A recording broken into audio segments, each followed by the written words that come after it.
अच्छा, अब इनका ज्यादातर यूज होता है, जैसे अभी तो हमने कहा कि ठीक है, हमने कहा मुझे हर एक ब्रांच में कितने स्टूडेंट्स हैं मुझे वो काउंट करना है। अभी हमने कहा फर्स्ट ईयर में कितने स्टूडेंट्स हैं आपने काउंट किया। हमने कहा डिप्लोमा सीएस के कितने स्टूडेंट्स हैं, इसमें तो क्या करते हैं, सिर्फ डिप्लोमा सीएस ही बोला, ईयर नहीं चेक करना है, सिर्फ कोर्स चेक करना है। Course equals to diploma CS वाले सारे स्टूडेंट्स पहले फिल्टर हो जाएंगे और फिर उन्हीं के रिकॉर्ड्स को काउंट कर लेंगे। क्या बात समझ आ रही? बट हमने अभी तो ये ठीक है, हमने कहा इस पूरे टेबल में हर एक ब्रांच के टोटल कितने स्टूडेंट्स हैं, तो ये आप ऐसे नहीं निकाल सकते। हर एक ब्रांच, सबसे पहली बात कि कितने ब्रांच है हमें यही नहीं पता है ना। ऐसा बहुत सारे हो सकते हैं, अभी हमें 2-4 दिख रहे हैं, बहुत सारे अलग अलग हो सकते हैं। तो मुझे चाहिए सारे ब्रांचेस, और उन ब्रांचेस के साथ मुझे चाहिए उनकी total values, total records.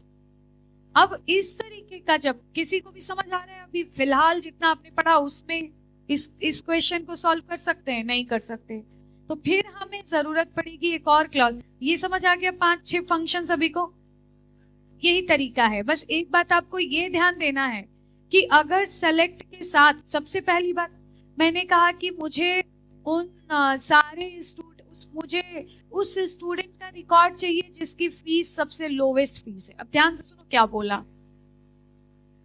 Lowest वाली फीस नहीं चाहिए, उस स्टूडेंट का रिकॉर्ड चाहिए जिसकी फीस लोवेस्ट है। तो आप ऐसे नहीं लिख सकते कि select asterisk from TBL registration where total fee नहीं है ना, फाइनल फी इक्वल्स टू, और फिर लगा दिया max of final fee. No, because max function को आप ऐसे वेयर के अंदर कॉल नहीं कर सकते।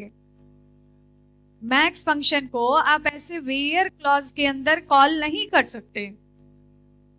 मैक्स फंक्शन को आप सिर्फ और सिर्फ कॉल कर सकते हैं यहां सेलेक्ट के बाद, सेलेक्ट लिस्ट के अंदर। क्या ये बात समझ आ रही है आपको? ये देख के तो ऐसा लग रहा है कि हमें सही आउटपुट मिलेगा कि फाइनल फी की वैल्यू क्या होनी चाहिए, तो मैक्सिमम फाइनल फी जो है वही होनी चाहिए।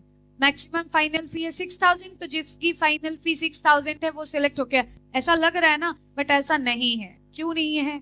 क्योंकि बस आप कंडीशंस, कुछ नियम ध्यान रखेंगे कि अगर सेलेक्ट की लिस्ट में, सबसे पहली बात कि एग्रीगेट फंक्शन कहीं भी यूज नहीं हो जाएगा, सिर्फ सेलेक्ट की लिस्ट में यूज होगा।